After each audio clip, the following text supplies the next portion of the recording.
The blood soaking through her left pant leg was her own. Sloane Merrick pressed a field dressing against the shrapnel wound with one hand while her other hand keyed the radio. Her voice came out steady, clinical, the way it had been trained to sound when everything around her was falling apart. Dust off, this is Sentinel Actual. 3 urgent, 1 routine. LZ is hot. I say again, LZ is hot but secure. 2 minutes. She could feel the warm wetness spreading down to her boot. Class 2 hemorrhage, maybe Class 3. Her own diagnosis delivered with the same detachment she would use on anyone else. The irony wasn't lost on her. Medics always treated themselves last. Private Hatcher lay 3 feet away, his face the color of old newspaper. His chest rose and fell in shallow gasps. She had already done everything she could for him. Now it was just a race between the helicopter and his fading pulse. "Stay with me, Hatcher," she said. The 19-year-old's eyes found hers. Terrified, trusting. The voice in her head was her father's. "Steady hands, Sloane. They heal or they harm. You choose which." She had chosen 6 years ago, made a promise at a funeral with her mother's tears still wet on her collar. Never again, never touch a rifle, never become what he had been, but that was before the siege, before the choice became binary, before she learned that some promises were made to be broken. They said medics save lives. Snipers take them. No one told her she would have to do both. 3 weeks earlier, the desert had seemed almost peaceful. FOB Sentinel squatted in the Helmand province like a fist of sandbags in concertina wire. 47 Marines and 1 Navy corpsman. The corpsman was 5'4" and weighed 120 pounds soaking wet. When she stepped off the Chinook with her medical pack strapped high and tight, Gunnery Sergeant Talmadge took one look and spat into the dust. Talmadge was 47 and built like a cinder block. His face had the texture of old leather left too long in the sun. 3 deployments, 2 Purple Hearts, 1 dead corpsman on his conscience. Doc Merrick reporting for duty, Gunny. Sloane's hand stayed at her side. She knew better than to offer it. Talmadge was studying her the way a jeweler studies a stone looking for fractures. "Last corpsman we had froze under fire," Talmadge said. His voice carried no inflection. "Just fact. 2 Marines died waiting for treatment. You different. You'll see, Gunny. That's not an answer. It's the only one I've got." Something flickered in Talmadge's eyes, not approval. Not yet, but maybe the absence of immediate dismissal. He jerked his chin toward the medical hooch. "Gear up, we patrol in 20. Sloane shouldered her pack and walked. She could feel eyes tracking her across the compound.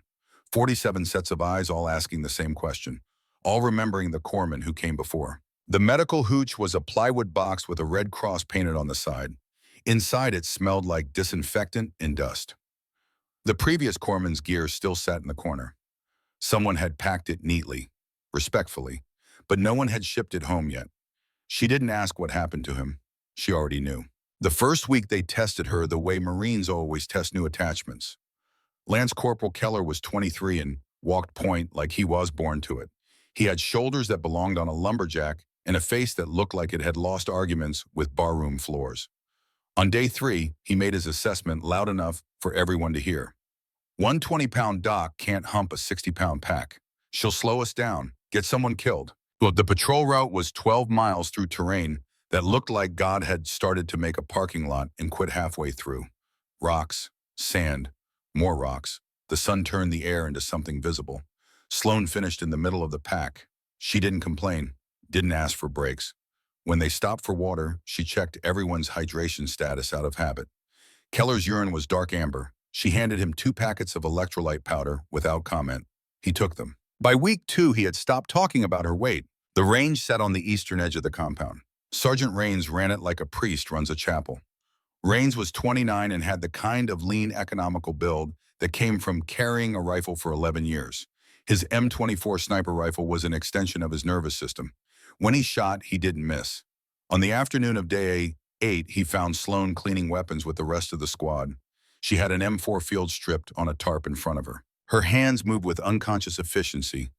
Magazine release, takedown pins, bolt carrier group, 39 seconds from complete to component parts. Raines watched for a moment before speaking. "You qualled on the M4 doc. Familiarization only, required for deployment. Want to run the range, see what you can do." Sloane looked up at him. Her hands paused over the lower receiver. For just a moment, something passed across her face. Old pain, old memory. I'm here to save lives, Sergeant, not take them. She went back to cleaning. Rain stood there another 5 seconds. Then he walked away. Behind her, Keller muttered to another Marine, the words carried in the still air. Waste of a billet. Sloane's hands didn't stop moving. Chief Warrant Officer Strand was 51 and had been in the Marine Corps longer than some of the privates had been alive. He had the quiet, watchful quality of a man who had seen enough violence to know when it was coming. He spoke less than anyone on the FOB.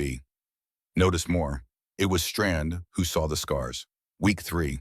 Weapons maintenance after a sandstorm that had turned the air into soup. Everyone cleaning their rifles with the desperate focus of people whose lives depended on mechanical reliability. Sloane had her M4 apart again. Bolt carrier group out.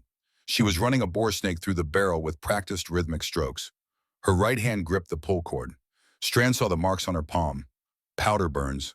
Old ones. Years old. The kind of scars that came from hundreds of hours behind a rifle. Maybe thousands. The skin had that characteristic stippling small dark points where hot gas and unburned powder had tattooed permanent reminders into flesh. Her trigger finger had calluses. Not new, not from 3 weeks of carrying an M4 on patrol. These were old calluses, worn smooth, the kind that took years to build. Strand said nothing. He filed the information away and waited. Private First Class Hatcher was 19 and looked 16. He had joined the Marines to pay for college and ended up in Helmand Province instead. 3 weeks in country, still writing letters home every night, still believed the deployment would end with everyone coming home. Week 3, day 4, temperature 118 degrees. The patrol had been routine until Hatcher went down. One moment he was walking. The next he was on his knees in the dust, gasping like a fish on a dock. His face had gone from red to gray. Sweat poured off him, but his skin felt cold. Heat stroke. Sloane was beside him in seconds. Her medical pack hit the ground already open, hands moving with the same efficiency she had shown with weapons. Check airway, breathing rapid and shallow, pulse thready, skin cool and clammy despite the heat. Keller, I need shade now. Keller and another Marine rigged a poncho for overhead cover. Sloane already had Hatcher's body armor off. Uniform top next. She poured water over his head and torso while pulling IV supplies from her pack. Talk to me, Hatcher. What's your name? Hatcher. First name, Daniel.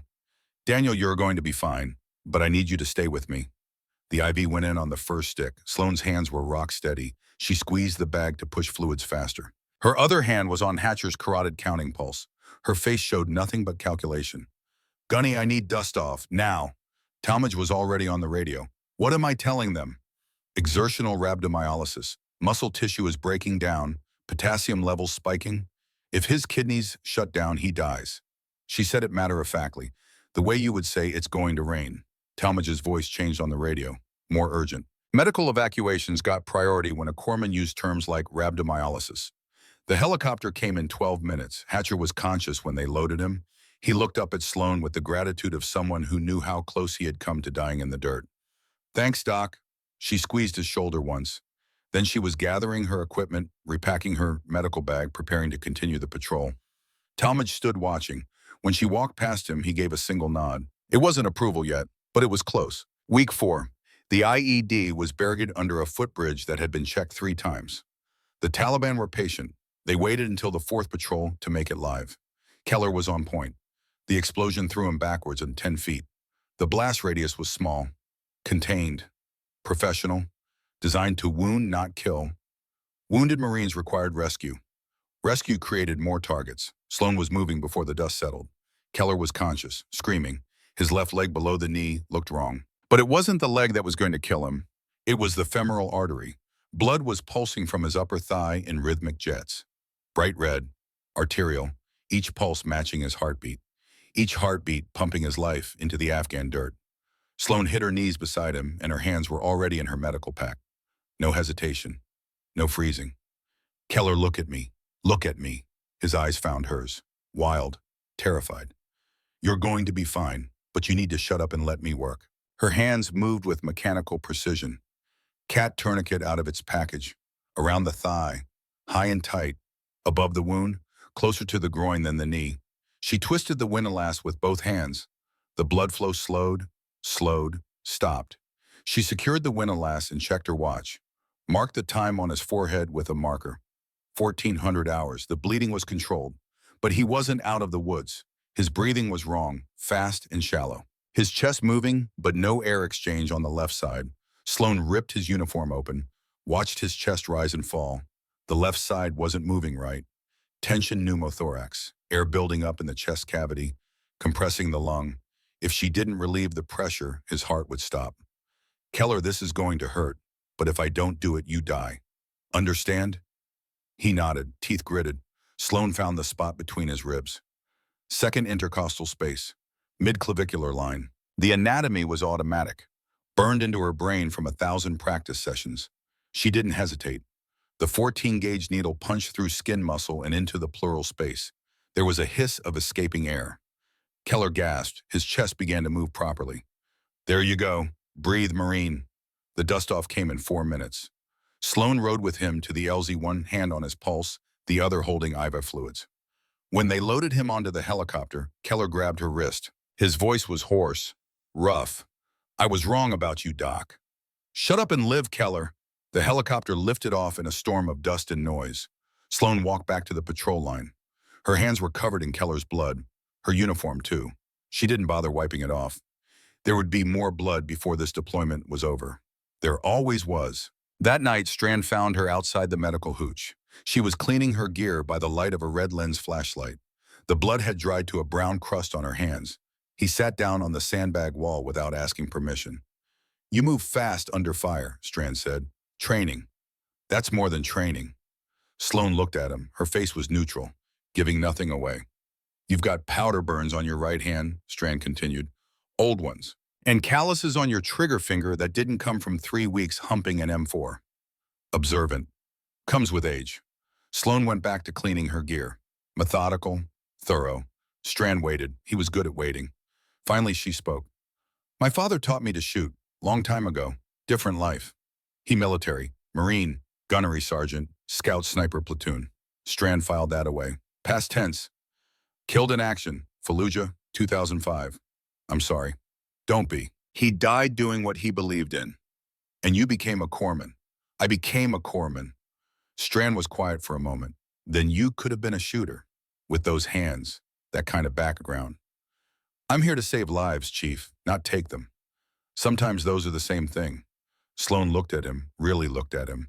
Her eyes were hard, old, too old for 26. Not in my experience. Strand stood up, started to walk away, then paused. Your father would be proud of what you did today. You didn't know my father. I know enough. He disappeared into the darkness. Sloan sat alone with her thoughts and her gear, and the ghost of a man who had taught her that steady hands could heal or harm. She had chosen healing, and she had kept that choice for 6 years, but the desert had a way of changing things. September 14th, 0600 hours. The morning started with the illusion of routine. Sloan was in the medical hooch doing inventory. Morphine, combat gauze, tourniquets, the supplies that kept Marines alive when everything went wrong. The radio tower stood 30 feet tall in the center of the compound. It was their link to the outside world, their lifeline. The first RPG hit the tower at 0612. The explosion was massive, immediate. The tower came down in a screaming tangle of metal and wire. Communications went dark in an instant. The second RPG hit the northern guard post. Then the shooting started. Automatic weapons fire from the ridgeline. The distinctive crack of AK-47s. Heavier weapons, PKM machine guns. The sound rolled across the compound like thunder. Sloan grabbed her medical pack and ran. Outside, the world had gone insane. Marines scrambling to positions. Talmadge's voice cutting through the chaos. Orders. Calm. Professional.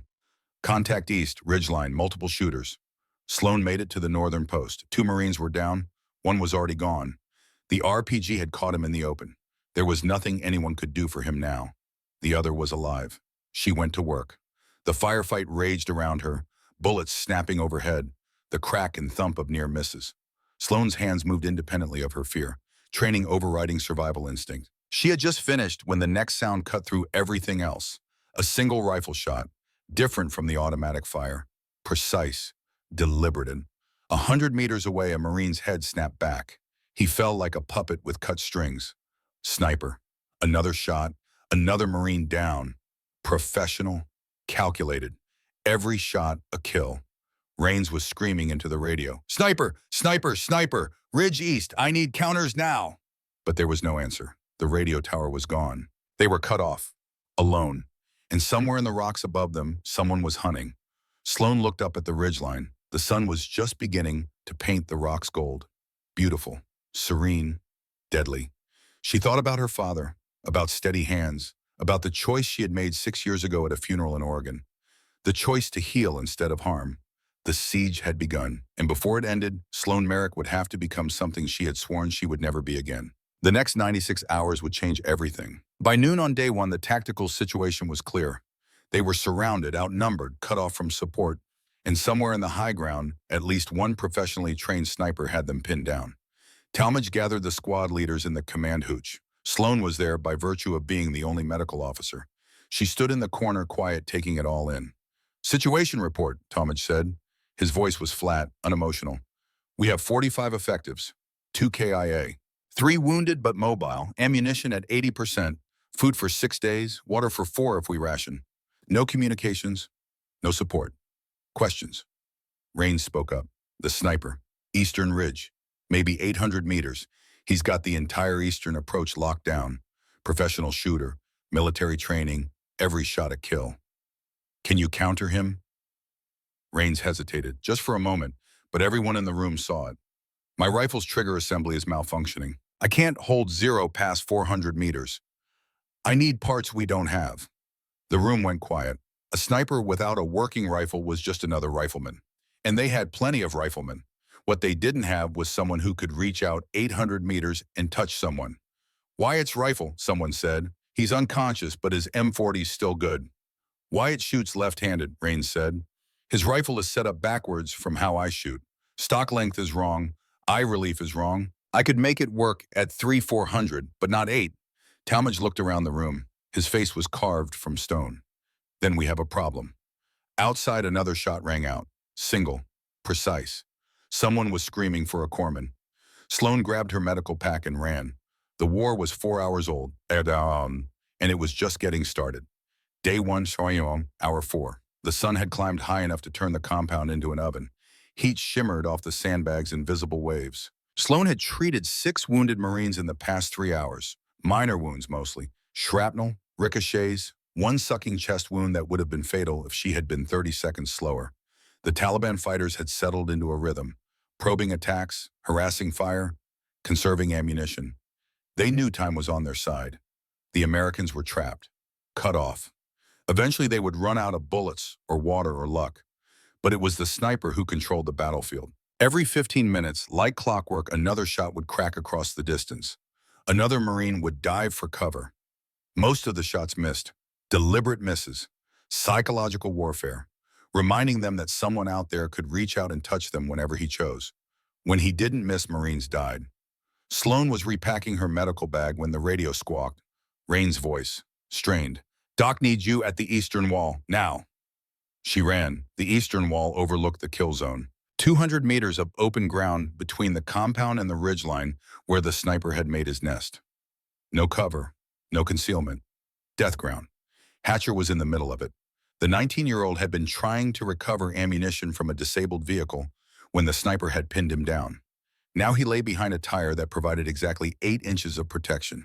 His left shoulder was dark with blood. Rains was prone behind the wall, his eye pressed to his scope. His jaw was clenched so tight Sloan could see the muscle jumping. I can't get the angle, Rains said. His voice was controlled. Barely. The sniper's position is elevated. I'm shooting uphill. My rifle won't hold 0. Every time I try to line up, he puts a round 6 inches from Hatcher's head. As if to punctuate the point, a shot cracked out. Dirt exploded 2 feet from the Hatcher's face. The private curled tighter behind the tire. He's playing with him, Sloan said. He's waiting for one of us to try a rescue, then he gets 2. Sloan looked at the ridgeline, 800 meters, maybe more. She could see the rocky outcrop where the sniper had to be. Good position, excellent fields of fire, professional placement.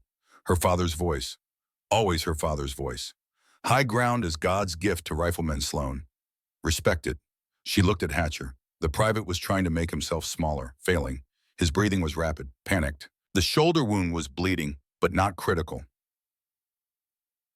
Not yet, But in this heat shock would set in fast, and if the bleeding didn't stop, he would bleed out in that dirt.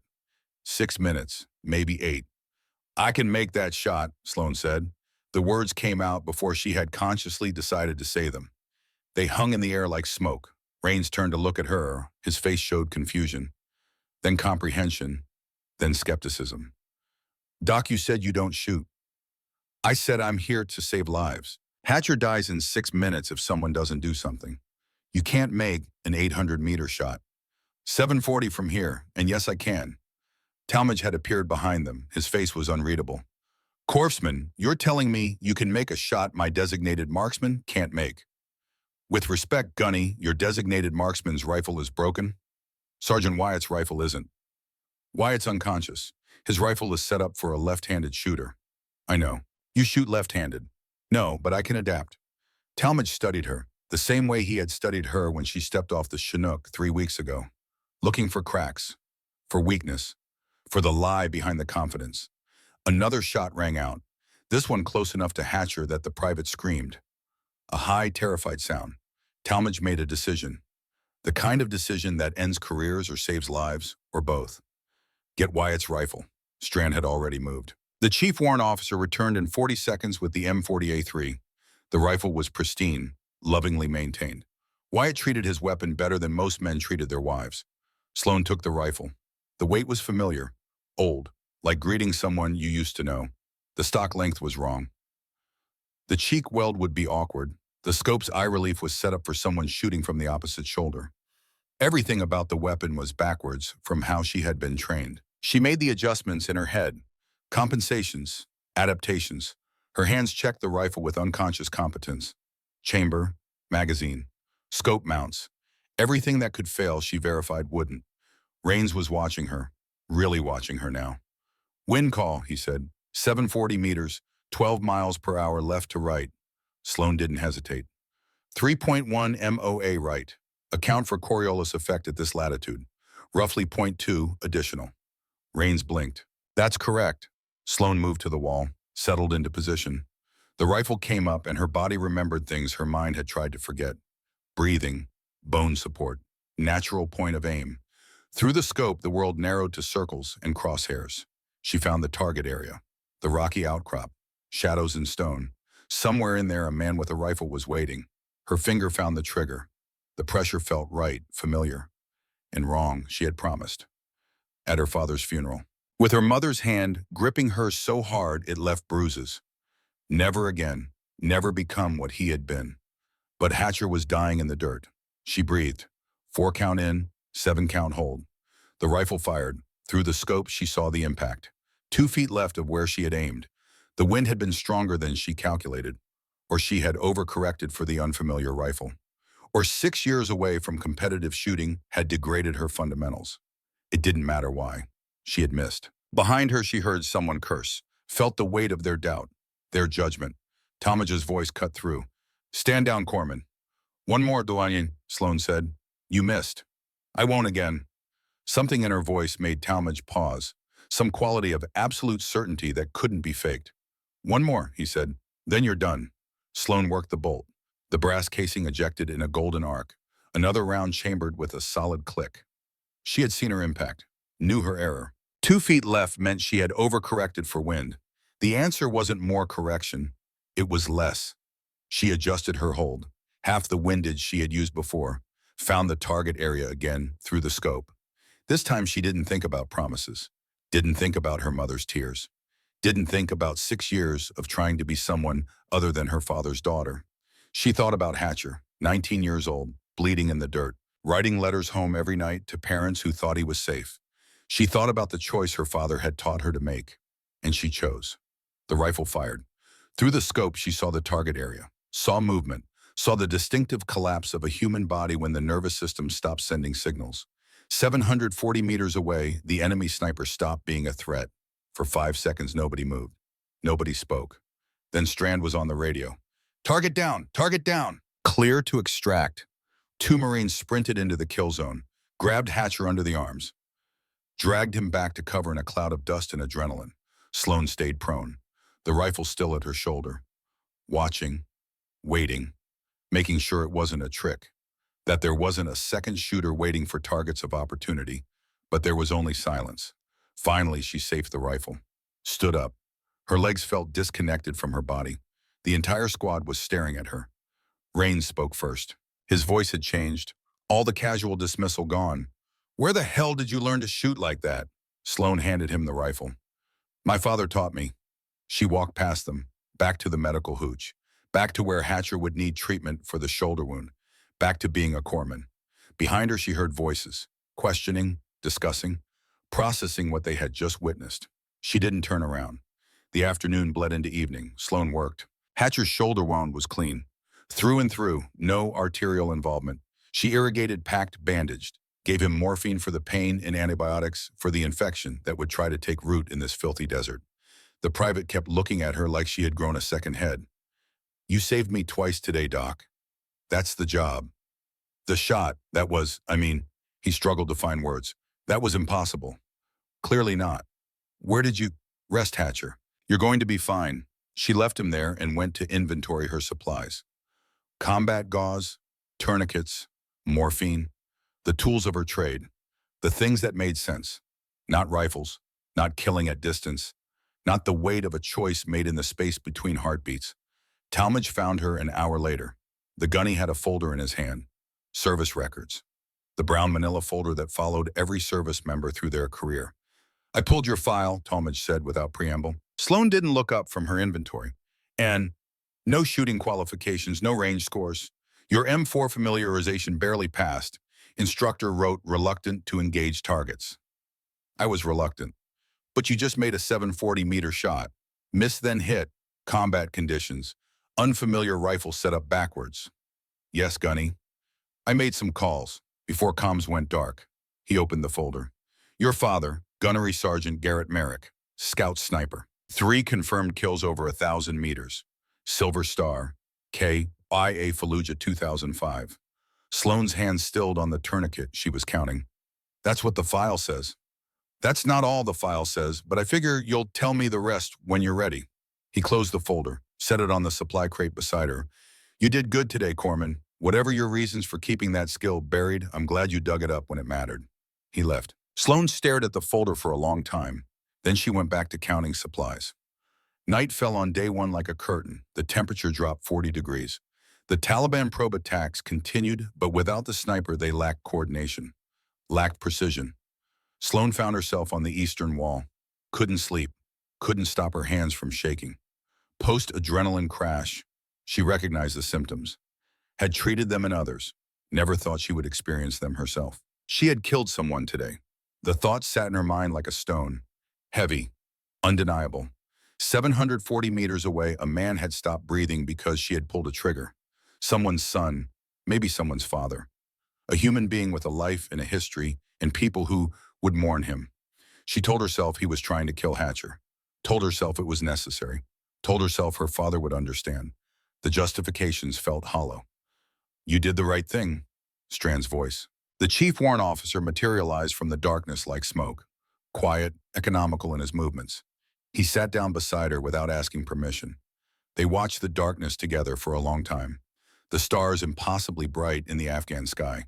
The distant mountains black silhouettes against the horizon. "Doesn't feel right," Sloan said finally. "It's not supposed to."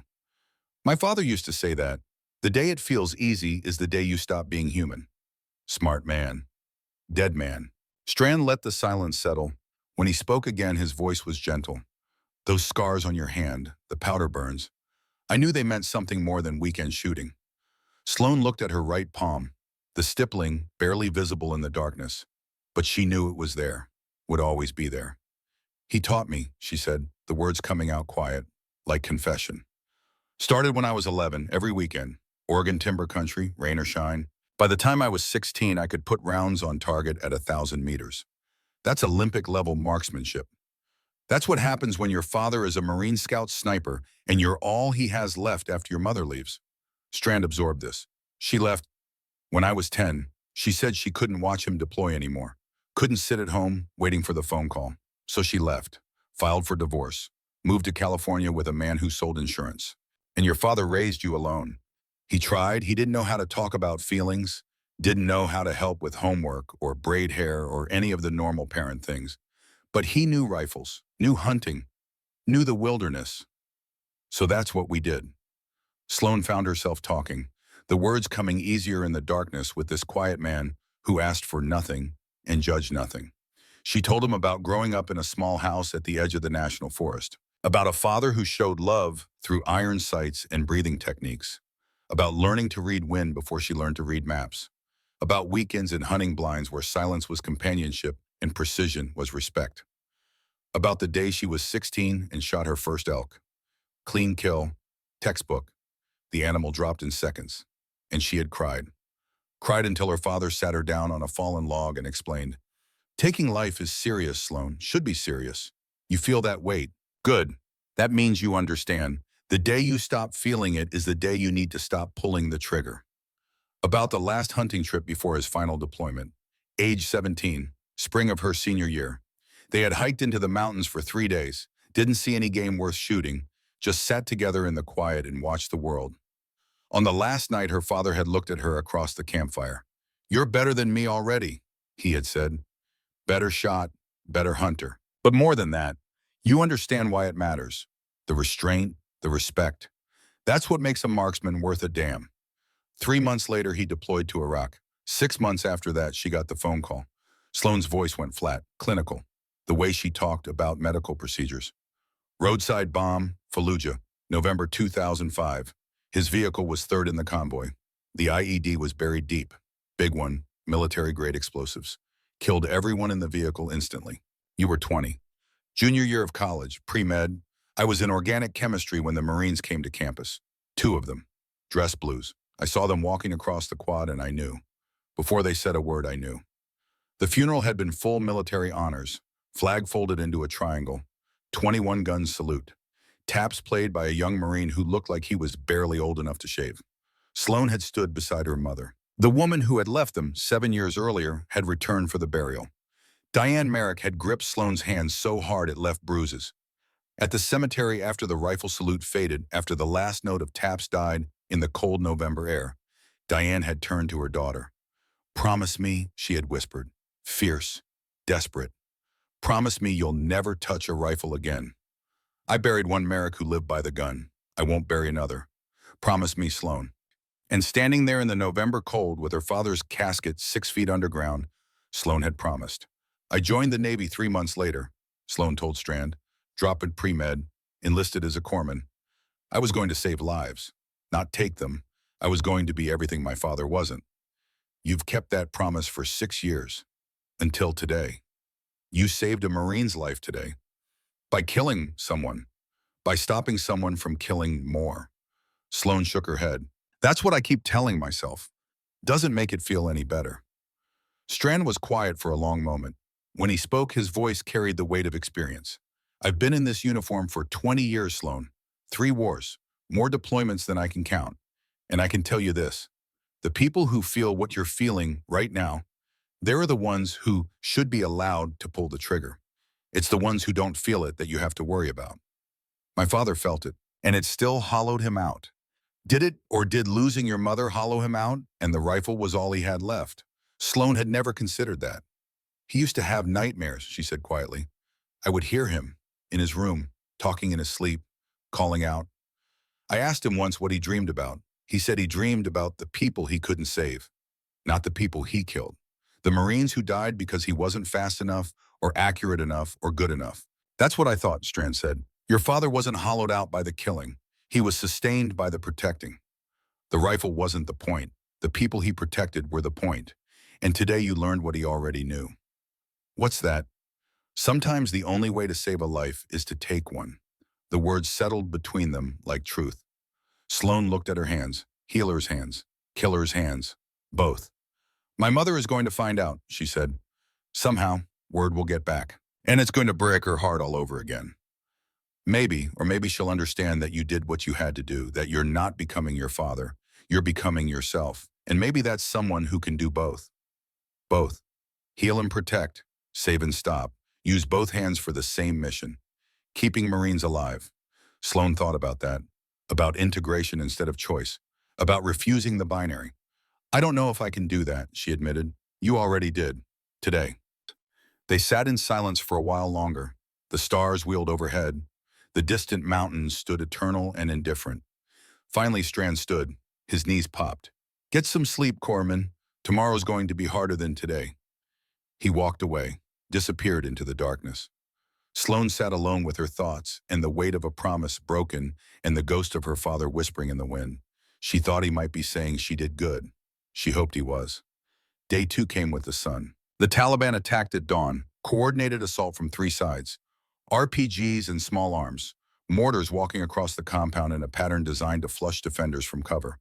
Sloane was in the medical hooch when the first explosion hit. She grabbed her pack and ran. The fighting was close, brutal, the kind of engagement where marksmanship mattered less than volume of fire. Marines pouring lead downrange, the enemy answering back. Sloane moved through the chaos, treating wounds, stopping bleeding, keeping Marines in the fight.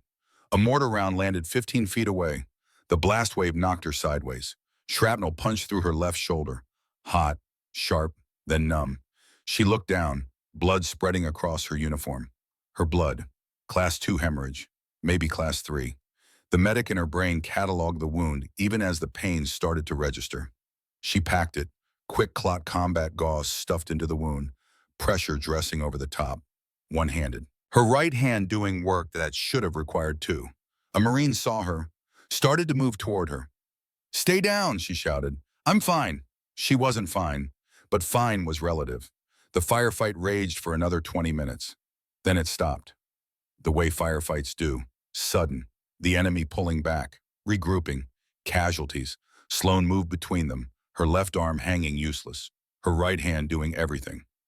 IV lines, tourniquets, bandages. She worked until there was no one left to treat. Then Strand was beside her, looking at her shoulder. You need medical attention, Corman. It's packed. I'll live. Let me help. She let him, because she didn't have a choice. Strand redressed the wound with the efficiency of someone who had done this before. A lot. His hands were steady, gentle. You should be evacuated, he said. No medevac birds, we're cut off. You should at least rest. I'll rest when this is over. Rains appeared. His face was grim. Doc, need you at the eastern wall, now. Sloane followed. Her shoulder was on fire, but she could move, could function.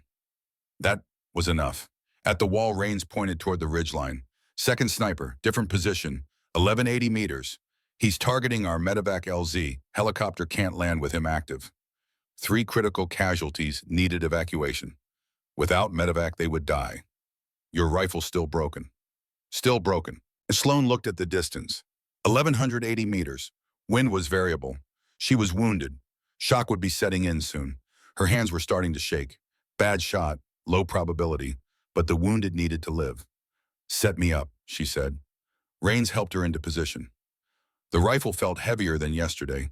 Everything felt heavier. Through the scope, the world swam. She blinked, forced focus. The target area was small, a gap in the rocks barely 3 feet wide. The sniper would have to expose himself to shoot at the approaching helicopter. The helicopter appeared on the horizon, distant, getting closer. Sloane's breathing was wrong, too fast, too shallow. The wound was stealing oxygen from her blood. Her vision was starting to tunnel. She forced her breathing to slow.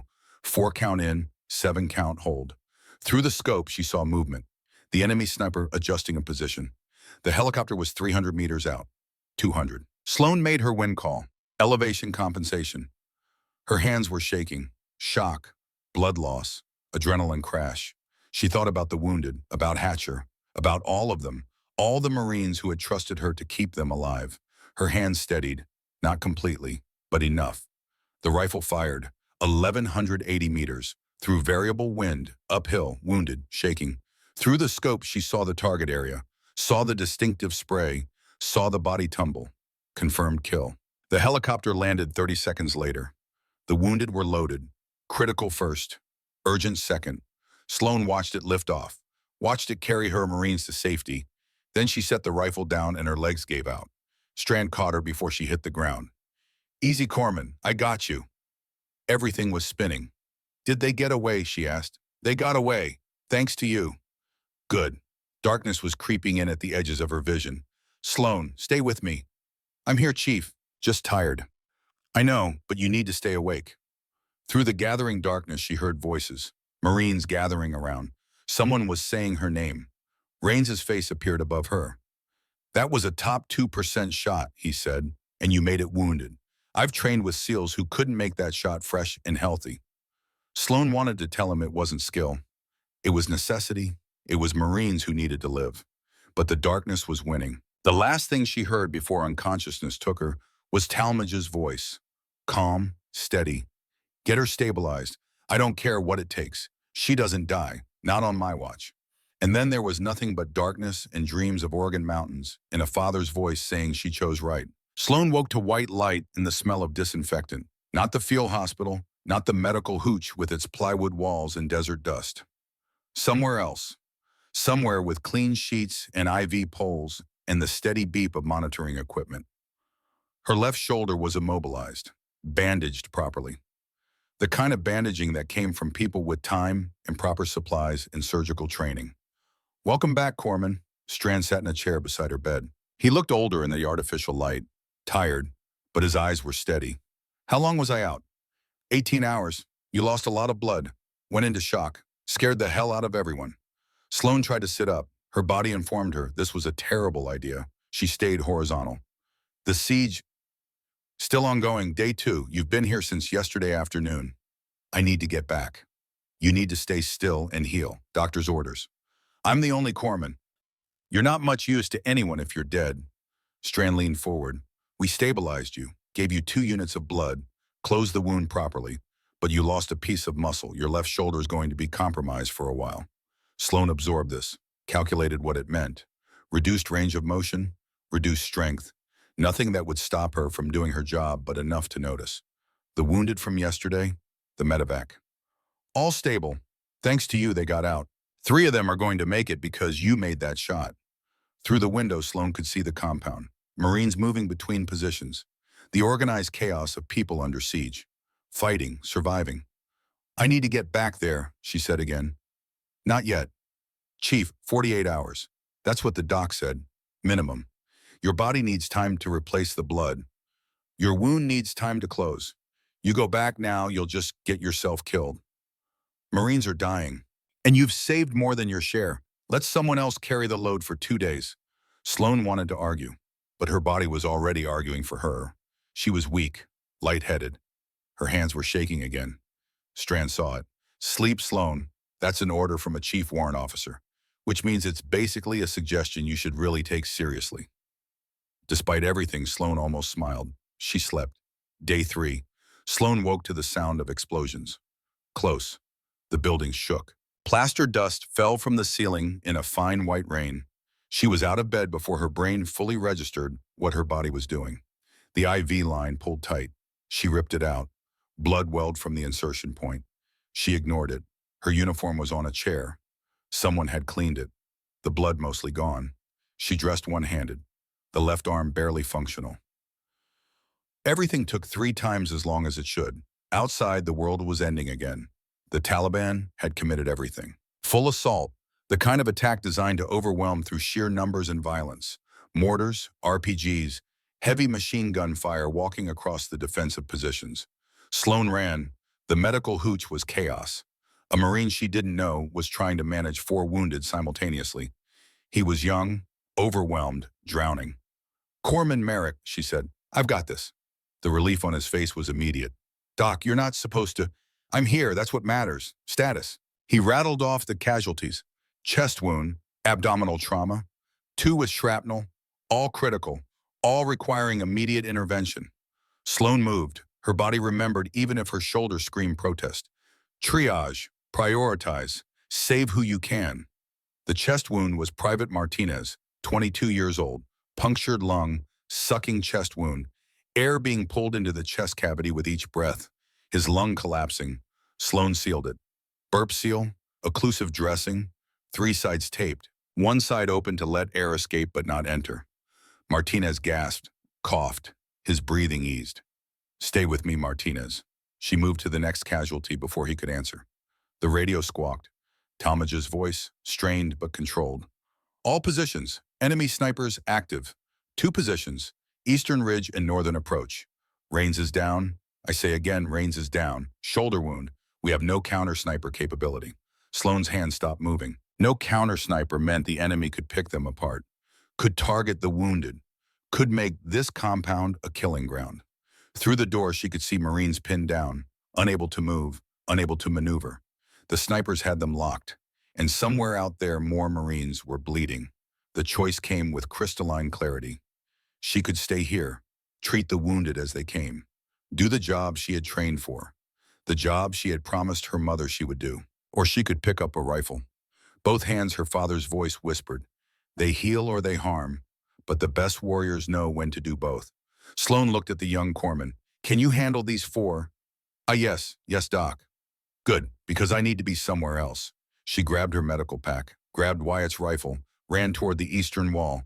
Strand met her halfway. His face showed no surprise, like he had known this was coming. 2 snipers, he said without preamble. Eastern Ridge, 800 meters. Northern Approach, 680. They're working together. Coordinated fire, professional. Where do you need me? Everywhere. He handed her a radio. Talmadge is trying to coordinate from the command post. 4 Marines down in the open. Kill zone. They'll bleed out in 10 minutes without medical attention. Sloane looked at the kill zone. 4 Marines, all wounded, all pinned by sniper fire. 10 minutes. She could save them if she could reach them. But to reach them, she had to neutralize the snipers. To neutralize the snipers, she had to leave the wounded. I need someone to spot for me, she said. I'm your someone. Sloane took position on the eastern wall. Her shoulder throbbed with every movement, the wound pulling, threatening to reopen. She set the rifle, found her natural point of aim. Through the scope, she could see the kill zone. 4 Marines down. 1 was Keller. The Marine who had called her a waste of a billet 3 weeks ago. He was trying to tourniquet his own leg. Failing.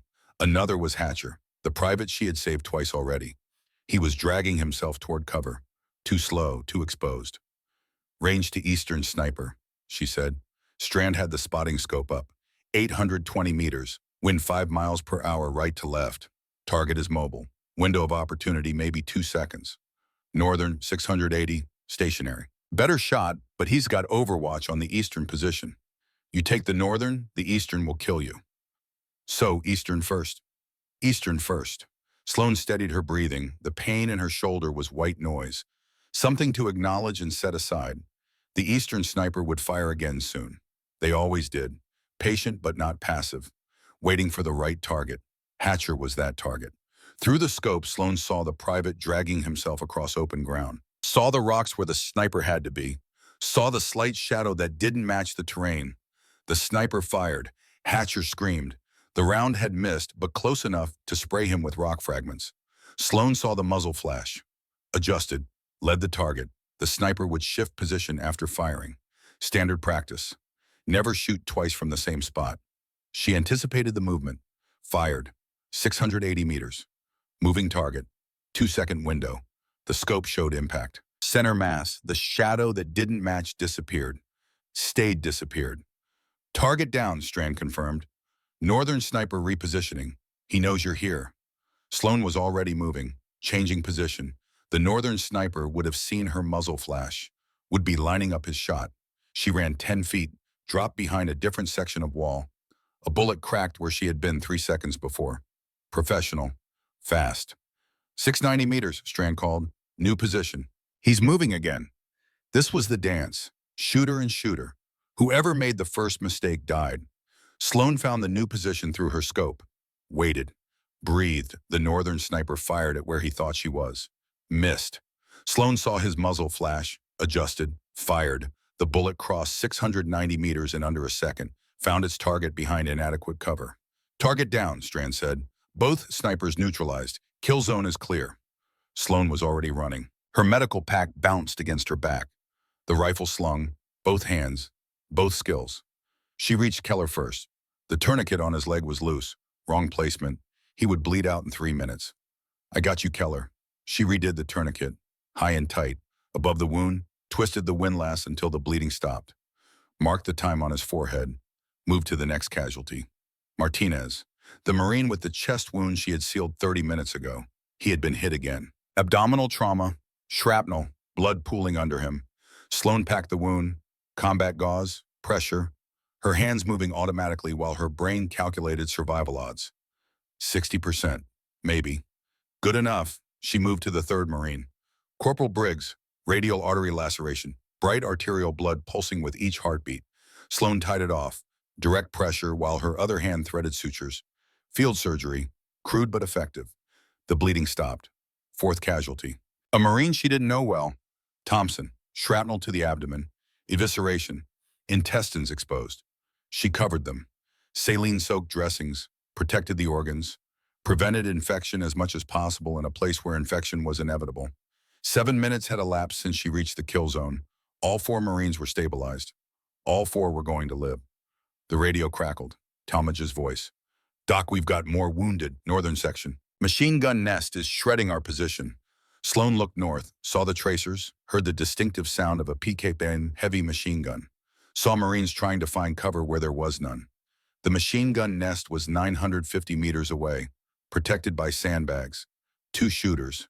Professional position. "I can suppress it," she said into the radio. "Negative, Doc. You're needed for medical."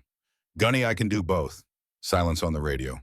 Talmadge calculating. Weighing impossible choices. "Do it," he said finally. "But don't you dare get killed." Sloan moved to a position with a line of sight to the machine gun nest. Set the rifle. Found her breathing. 950 meters. 2 targets. Moving, firing. Protected by cover. She waited for the gunner to expose himself. They always did. Had to. To see their targets. To aim. To reload. There. The gunner's head and shoulders visible for 3 seconds. Sloan fired. The gunner dropped. The assistant gunner took over. Trained. Professional. The gun never stopped firing. Sloan worked the bolt. Chambered another round. Waited. The assistant gunner made the mistake of staying in the same position too long. Confidence or desperation. Sloan fired. 2 shots. 2 kills. 950 meters. The machine gun went silent. "Machine gun neutralized," she reported, moving to casualties. The northern section had 3 wounded, all critical. Sloan moved between them with the efficiency of someone who had done this 100 times. Tourniquet, pressure dressing, IV line. Another Marine down. Tension pneumothorax. Sloan decompressed the chest. 14-gauge needle between the ribs. The hiss of escaping air. Breathing normalized. She worked until there were no more casualties to treat. Then she picked up the rifle and moved to the next position because somewhere the enemy was regrouping and Marines needed protection. The siege broke at hour 7 of day 3. Sloan had transitioned between medic and sniper 17 times. Her shoulder had reopened, blood soaking through her uniform again. She was running on adrenaline and stubbornness. 4 Marines saved through medical intervention.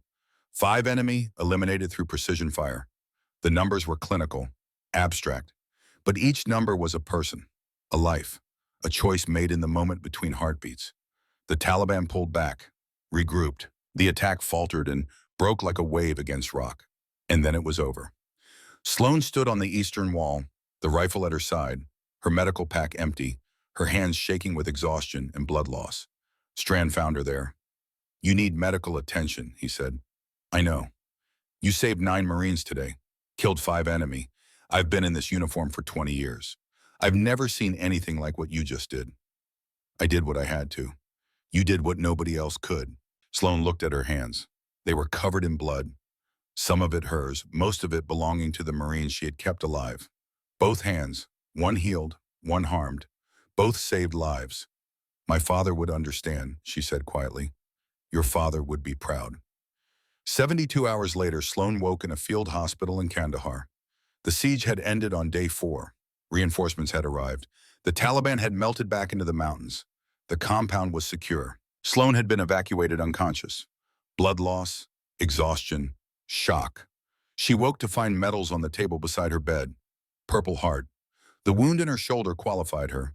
Blood shed in combat. Navy Cross, the nation's second highest decoration for valor. And a note, official letterhead, a colonel's signature. "Corpsman Merrick, your actions during the siege of FOB Sentinel represent the highest traditions of military service. Medal of Honor recommendation has been submitted." Additionally, the Navy is creating a new military occupational specialty, Integrated Combat Medicine Specialist. You are hereby appointed as the first instructor. Report to Camp Lejeune upon medical clearance. Colonel James Morrison. Sloan read it twice.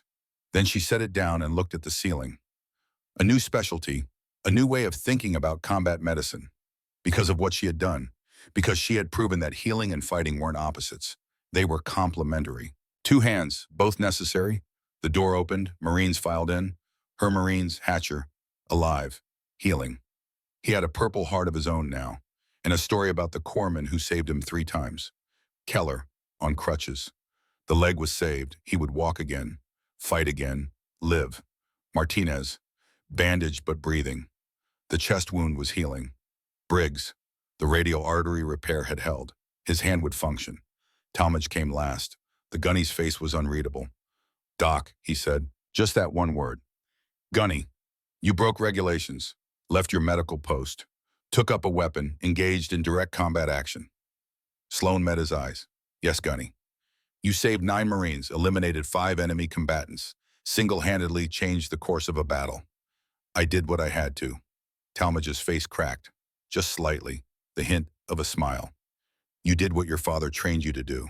Both parts, the healing and the fighting. And you did them better than anyone I've ever seen." He held out his hand. Sloan took it. "Your father would be proud," Talmadge said. "Hell, I'm proud." The Marines gathered around her bed. Hatcher told her she had saved him 3 times and he was keeping count. Keller said he had been wrong about her and he would spend the rest of his deployment making it up to her. Martinez just gripped her hand and said thank you. And Sloan understood something that had eluded her for 6 years. Her father hadn't been hollowed out by the killing. He had been sustained by the protection. The rifle wasn't the point. The people he protected were the point. And now she understood. 6 months later, Camp Lejeune, North Carolina, March 2012. Lieutenant Sloan Merrick stood in front of 18 students, Marine combat medics, Navy corpsmen, all volunteers for the new program. Integrated combat medicine specialist, the first of its kind. On the table in front of her sat 2 items, a medical pack and an M40A3 rifle. "Which one matters more?" she asked the class. A young corpsman raised his hand, eager, earnest. "The medical pack, ma'am. Our job is to save lives." "Wrong question," Sloan said. "The question isn't which matters more. The question is, when do you use each one?" She picked up the medical pack with her right hand, the rifle with her left. Her shoulder still ached, would always ache, a permanent reminder. You heal when you can, you fight when you must. But the goal is always the same. Bring them home alive. She set both items down. This program exists because someone decided that saving lives and protecting lives aren't different missions. They're the same mission approached from different angles. Both hands, one heals, one protects, both save lives. The students were listening, really listening. Sloan picked up the rifle again. "We're going to the range. I'm going to show you what you're capable of. Then you're going to show me." And the range sat under a Carolina sun. Different climate than Afghanistan, different terrain, but the fundamentals were the same. Sloan took position. The rifle settled into her shoulder like it had always belonged there. 900 meters, standard target. She breathed. 4 count in, 7 count hold, 8 count out. Fired. Through the scope, she saw the impact. Center mass. The students applauded. Sloan stood, looked at them, saw their faces, their eagerness, their fear, their determination. "Your turn," she said. By the end of the day, 14 of the 18 had qualified at 600 meters. By the end of the week, all 18 were combat ready. By the end of 6 months, the program had expanded to every Marine Special Operations Command unit. The Army wanted in. The Air Force was asking questions. The VA was requesting curriculum for 8 states. Civilian paramedics with tactical training. Both hands protocol had become official doctrine. And the numbers were undeniable. 83 enemy killed in action by program graduates. 127 friendly forces saved through medical intervention. 0 program graduates killed in action. 0. That evening, Sloan sat in her office. The day's paperwork done. The students dismissed. On her desk sat a photograph. Age 14, Oregon timberland, a girl and her father, both holding rifles, both smiling. Beside it, her father's sniper logbook. The last entry dated March 2005. Taught Sloan 1,000-yard fundamentals today. She's better than me already. Steady hands, steady heart. She'll do great things. Sloan touched the photograph. "I'm doing them, Dad." Her phone rang. She answered. "Sloan, it's Mom." Diane Merrick's voice, older, frailer, but still her mother. "Hi, Mom. I heard about the program, about what you're doing. Sloan waited, bracing for the disappointment, the anger, the reminder of the promise broken. Your father came to me in a dream, Diane said quietly. Last week, he was sitting in his old chair in the den, and he looked at me and smiled, and he said, she chose wisely, both hands, always both hands. I didn't understand until the Navy called to tell me about your Medal of Honor recommendation. Sloane's throat tightened. Mom, I broke my promise. I picked up a rifle. I became what you were afraid I would become. No, baby, you became what you were always meant to be. Your father's daughter, but better, because you learned both parts, the healing and the fighting. He only knew one. You know both. I killed people, Mom. You saved people. 9 Marines are alive because of you, and now you're teaching others to do the same. That's not what I was afraid of. What I was afraid of was you becoming someone who killed because it was easy, or because it was all you knew how to do, but that's not you. You kill because you have to protect, to save. That's different. Sloane closed her eyes, felt something she hadn't felt in 6 years. Peace. I love you, Mom. I love you too, and Sloane. Your father is so proud, and so am I. The call ended. Sloane sat in the quiet of her office. Outside, students were running evening PT, preparing for deployment, for the moment when they would have to choose between the medical pack and the rifle. Learning that the choice wasn't binary, both hands, always both hands. Through the window, she watched a female student running the course, pushing herself, refusing to quit. The next generation, the legacy. Sloane stood, walked to the range, watched the students practice. Corrections offered, encouragement given, knowledge passed from one generation to the next, the way her father had taught her, the way she was teaching them. At 1900 hours, the range went quiet. The students cleaned their weapons with the same care they cleaned their medical equipment. Both tools, both necessary, both capable of saving lives when wielded by steady hands. Sloane walked the line, checked their work, offered quiet praise. When they were dismissed, she stayed, alone on the range, the sun setting over Carolina, the rifle in her hands. She thought about Afghanistan, about Hatcher and Keller and Martinez, about Talmadge and Strand and Rains, about the siege that had forced her to become both healer and warrior. She thought about her father, about the promise made and the promise broken, about learning that sometimes the right choice is the hardest one. She thought about the students, about 47 lives saved by them in 6 months, about the ripple effects spreading through the military, about the doctrine being rewritten because one corpsman had proven that integration was stronger than specialization. Both hands, one healed, one protected, both saved lives. Sloane raised the rifle, found her natural point of aim. 900 meters downrange, the target barely visible in the fading light. Breathed, fired. Through the scope, she saw the impact. Center mass, even now, even after everything. The fundamentals remained. Steady hands, steady heart. She safed the rifle, walked back to the office. Tomorrow, more students would arrive, more warriors learning to heal, more healers learning to fight. The program would grow, the doctrine would spread, the legacy would continue. And somewhere in Oregon, a mother slept peacefully, knowing her daughter had found a way to honor her father without losing herself. Somewhere in the mountains of Afghanistan, 9 Marines were alive because one corpsman had learned to use both hands. And somewhere in the future, a generation of warriors would carry forward the lesson. They used to say medics save lives and snipers take them. Lieutenant Sloane Merrick proved them wrong. The best warriors do both. Drag them out alive. Keep them alive. Protect them with both hands, always both hands. The rifle went into the case, the medical pack onto the shelf. Tomorrow both would be needed again. Tonight they rested side by side. Tools of the trade, different purposes, same mission. Sloane turned off the lights, locked the door.